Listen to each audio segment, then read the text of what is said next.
Kryeministri Edi Rama ka vijuar replikat me autoritetet iraniane pas deklaratave të zëvendësit të Ministrisë së Jashtme të Iranit, Esmail Bakej, mbi protestat që po zhvillohen në Shqipëri për investimin në zonën e Zvërnecit. Shqetësou zoti kryeministër, ishit ju që e nisët këtë. Do t'ishte më e zgjuar të tregoje pak respekt për inteligjencën dhe gjykimin e popullit tënd, si një këmbë me kulturë të pasur dhe histori krenare. Nuk dua asnjë shpjegim prej teje, por të lutem, kur përballesh me zemërimin dhe kritikat nga qytetarët e tu, mos përdor të tjerët për t'u ikur përgjegjësive. Në një postim në rrjetin social X, Rama ka ironizuar qëndrimin e Teheranit duke u shprehur se qeveria iraniane i është bashkuar zyrtarisht protestave me të njëjtat parulla në Shqip, në një situatë që sipas tij është përdorur për të deformuar realitetin dhe për ta kthyer një protestë mjedisore në një thirrje politike kundër qeverisë. O sa e turpshme nga ju. Gjithsesi faleminderit për shqetësimin tuaj ndaj inteligjencës së popullit shqiptar. Do të ishte shumë më bindse nëse do të vinte nga përfaqësues të një regjimi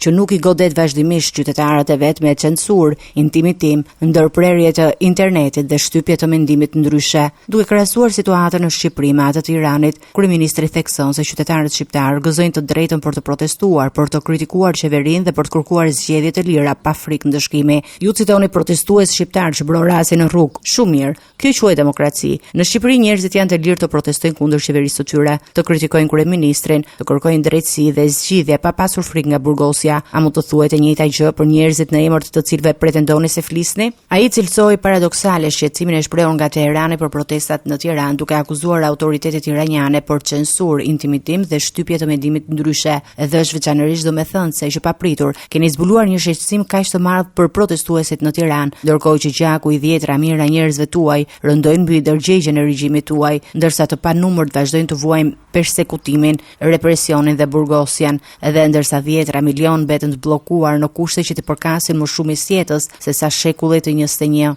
Në vim të reagimit, Rama ka përdorur një gjuhë edhe më të ashpër, duke deklaruar se regjimi iranian mban përgjegjësi për represion dhe vuajtje të qytetarëve të vet, ndërsa e ka cilësuar atë si një shtet terrorist sipas vet përkufizimit. Populli shqiptar është vërtet mjaftueshëm inteligjent për të dalluar të vërtetën nga gënjeshtra. Pikërisht për këtë arsye, ai di të bëjë dallimin mes një debati demokratik dhe propagandës. Programet tuaja të automatizuara, profilet e rreme dhe videot e manipuluara mund të shtojnë konfuzion të përgjithshëm digjitale, helmi të regjimit tuaj plot urrëtie, por nuk do të arrijë askund, sepse pavarësisht dallimeve që mund të kemi mes nesh si shqiptar, ne jemi të gjithë të qartë dhe të bashkuar në bindjen se çdo lloj regjimi që e mban popullin e vet në errësirë dhe varfëri është armik i mënyrës sonë të jetesës, i maskuar si shqetësim. Dhe juaj është më i keqi nga të gjithë, një shtet terrorist sipas vet përkufizimit, u shpreh kryeministri. Ky reagim vjen si përplasje e dytë brenda 24 orëve mes kryeministrit shqiptar dhe autoriteteve iraniane, pasi edhe në një konferencë për shtyp më herët, Rama kishte akuzuar Teheranin për ndikim në protestat në Shqipëri.